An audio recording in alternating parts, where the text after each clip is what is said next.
Guys, good evening, no? Bali, ito yung tutorial natin paano magbuo ng piso tab gamit yung Allen 122 timer. Yan. Then, makikita natin sa likod, ito yung kanyang mga pinout. 12 volts. Ito, yan, 12 volts. Tapos dito yung coin. Yung galing dito sa coin slot. Tapos meron tayong relay 1, relay 2. Bali isang relay lang magagamit natin dito. Ayan. Tapos ito yung mga parts. Allen 122 timer. LED frame, coin slot. Tapos 12 volts, 5 ampere na power supply. Tapos yung pinakating charging module, ito. Bali itong charging module na to, supported na to yung fast charging, tsaka alam ko ano to 30 watts. Yan yung mga kailangan natin. Tsaka female na DC jack 3.5. Mga tools, crimping, tas pamutol. Yan. Yan lang mga kailangan natin dyan. Yan. Bali, umpisahan na natin. Yung sa box ng Allen 122 timer, may kasamang mga to. Mga kable. Yan. Bali, 3 kable lang kailangan natin dito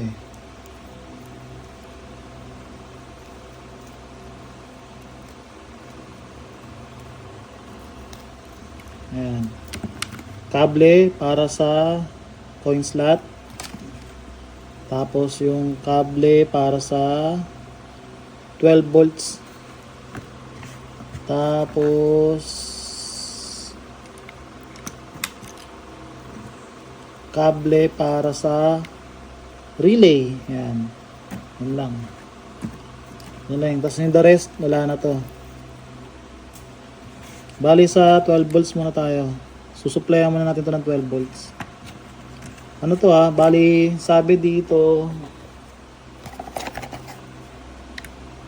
AC input pero pwede siya sa DC.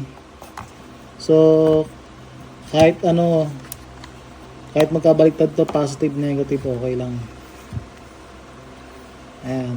Tapos ito yung jack natin na female jack. Space lang natin to. Tsaka to. Habaan lang natin.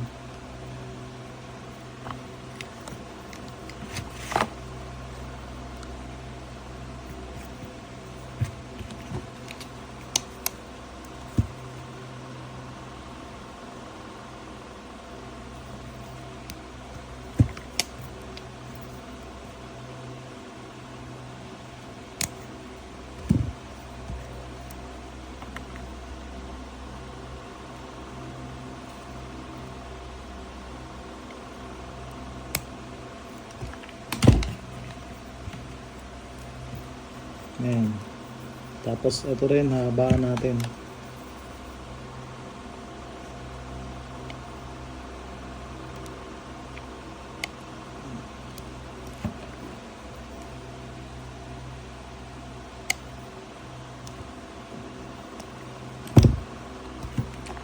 Ayan, mahaba na.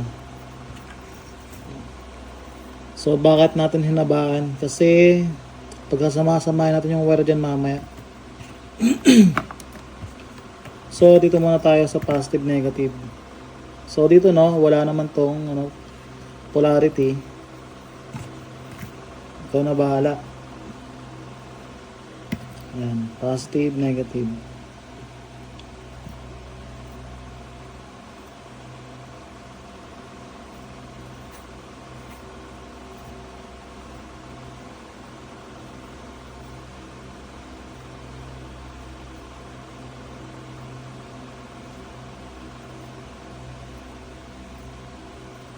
Mas maganda to kapag pagkatapos lahat natin pagsama-samahin yung mga wire, i-soldarin natin, solder. Ayan. So, ayan na yan. May connection ka na. Tapos, ang susunod natin is itong sa relay. Ayan, itong relay na wire. Bali sabi dito, common NCNO. So, ang kailangan lang natin dito, dalawang wire. Common, tsaka NC. Yung normally, NO. Normally open. So, isang relay. Itong relay lang gagamitin natin, yung katabi ng supply. Kabit natin yan dyan. Ayan. Bali, ang common natin is blue. So, yung common na yon, itatap natin dito sa positive ng DC jack. Space na natin.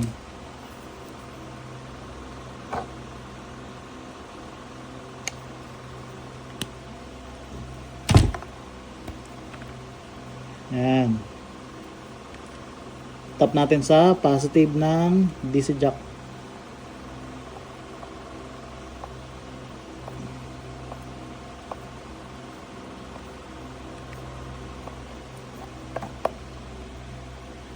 Okay na. Bali, yung susunod natin gagamitin ng wire is yung black. Itong galing sa relay. Yung gitna, yung red, wala na yan. Patay na yan. Yun na yung kailangan. Tanggalin nyo na lang, ikat nyo na lang. Ayan. So, ang next natin is kunin natin to, yung kasama dun sa box ng 122 timer. Itong papuntang coin slot. So, ikabit mo natin to, JST nya, sa taas. So, ayan, sa taas. Sabi dito, ayan, coin operated machine. Ayan. Hindi naman yung magkakabaliktad. Ayan. Tapos ikabit na natin dito sa coin slot. Yung red ang sa taas.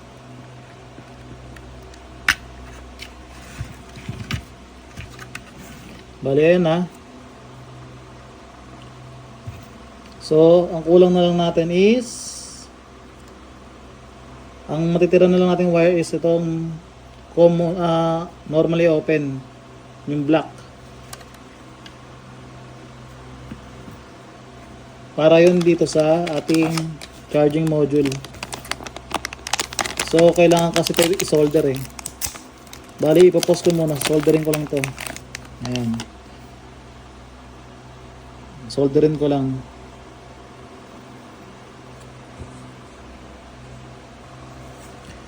Ayan guys, bali na-solder ko na siya. Kumuha lang ako ng wire dun sa mga tirang wire dito, galing dito sa Allen. Ayan, bali input nito 6 to 32 volts DC. Tapos ayan yung mga supported nya na charging basta yan, protocol nga ganun. Ayan, isasama natin ito dun sa mga wire na to. And then balik tayo dito sa relay na wire, yung tatlo. Ayan, tanggalin ko muna para mas madali. So, tanggalin ko muna itong coin slot. Ayan. So, yung blue na wire galing sa positive. Ayan. Galing to sa positive ng DC jack. So, yung blue na wire ang ating common. Tapos, ang normally open natin is yung black. So, positive. Itong black na to, ang lalabas ito, positive. So, habahan ko lang din yan.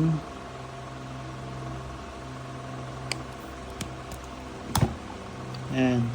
Tapos, idudugtong ko yan dito sa positive ng charging module.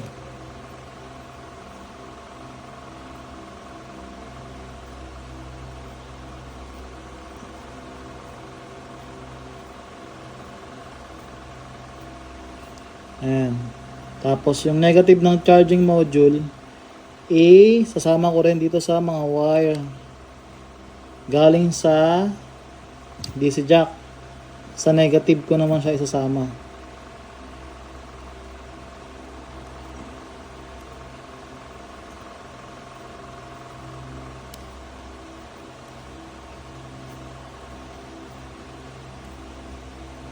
Ayan. So, mukha lang siyang magulo. Pero, tapos na tayo. Ay, hindi pa pala. Ito pa pala. So, itong LED frame, positive, negative lang to, 12 volts. Pag bumili kayo nito, may kasamang wire din yan. Yung connector niya, ayan.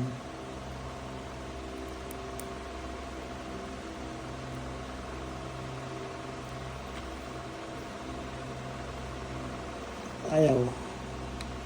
Na-shoot. Ayan. Ayan. Putulin nyo lang din yan.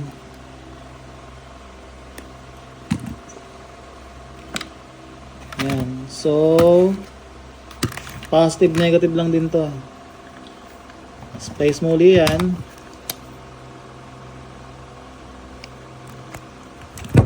Ayan. Ang daliri yan. Ayan.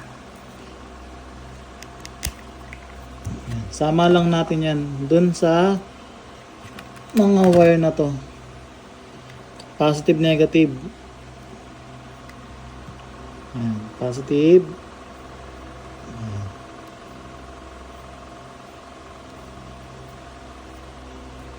Tapos negative.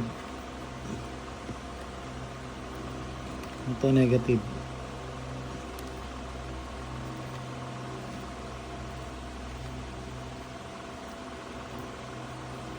Yan, buo na. Yan na yung connection yan. So, recap lang tayo, no? From charging, DC, tawag ito, 12 volt supply. Ayan. Ito, galing to ng papuntang, dito sasaksakin 12 volts na power supply ito.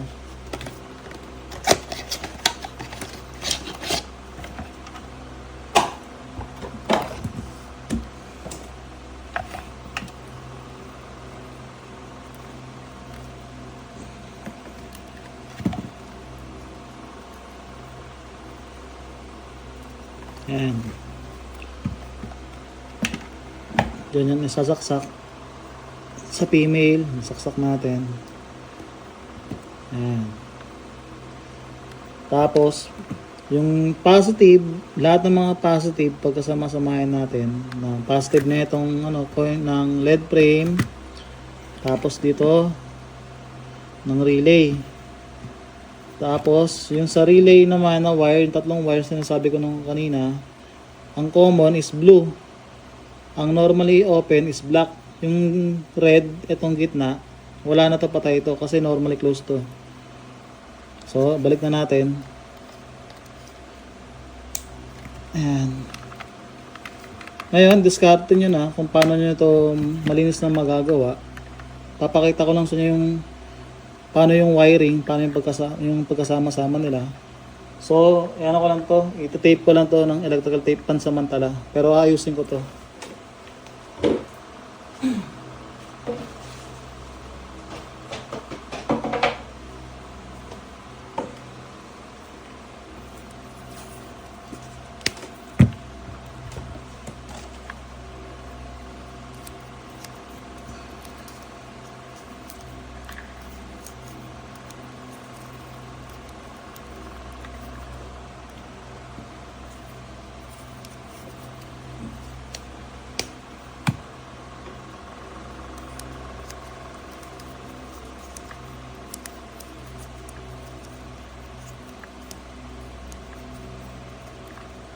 So, ayan.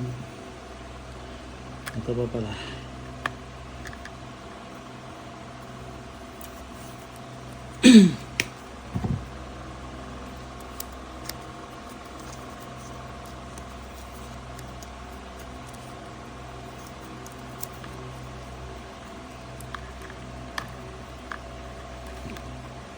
Mukha na siyang buhol-buhol, no?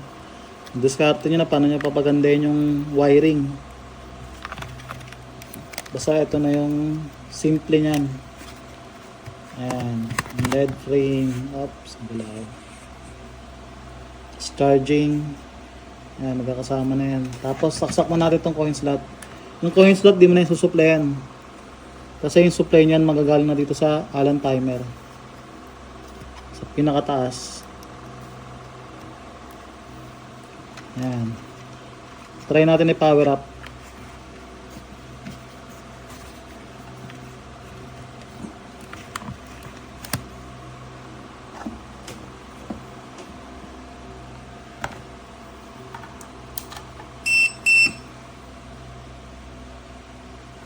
Ayan. 0. Okay na yan. Goods na yan. Ngayon, ang kung i-adjust nyo yung per piso na minutes, dito yung sa likod. Makikita ka dyan dalawang button ito.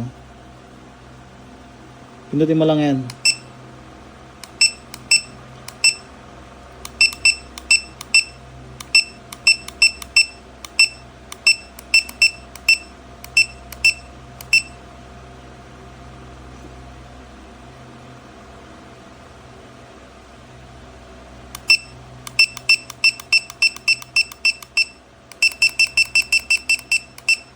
Parang iba to Yung 1, 2 to basta yun. Wait lang. Tingnan natin ba't iba to 1, 2 to na to. Calibration. Screen A1 indicates the pulse correspond to 1 minute. Okay.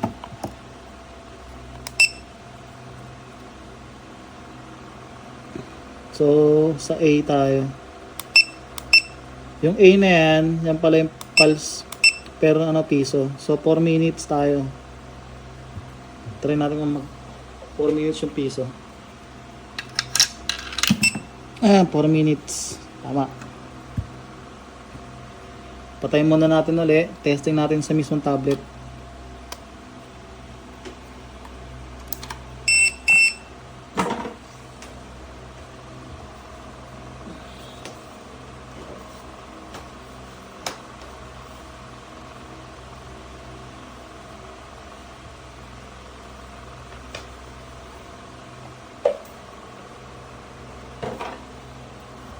So, ito yung tablet natin.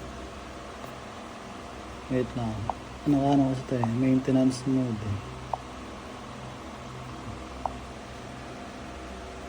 Ayan. Saksak natin yung kanyang supply. Ayan. Tapos,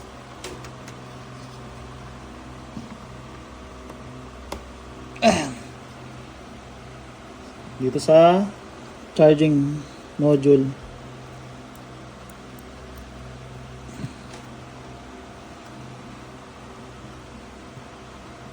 Ayan, bali, ito yung ating tablet. Ayan. Hulugan ko ng piso tong ito coin slot para makita nyo na working na yan.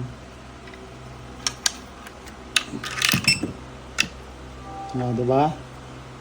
Ngayon, mag-charge na siya. Ayan, charge na siya. Tapos, pwede nang magamit. Ngayon, patayin natin ulit para malaman natin kung magdalak. Ayan.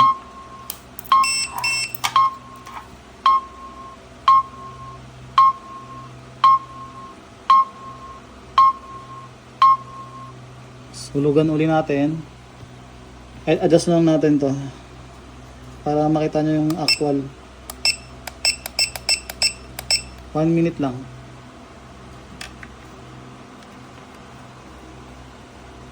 Yung piso.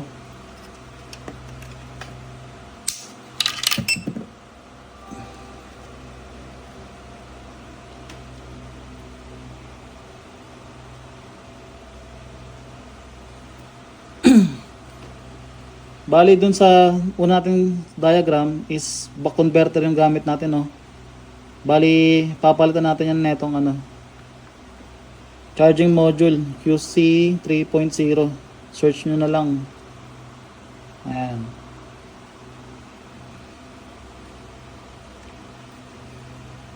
Bali, madali lang siya, diba? Pagkasama-samahan nyo ng wire. Huwag lang kayo malilito dun sa relay. Basta isang relay lang yung gagamitin natin dyan.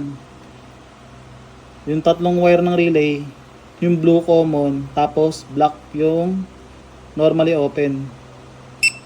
Yung black na yun, hindi yung negative ha. Ang lalabas doon is positive. Ayan.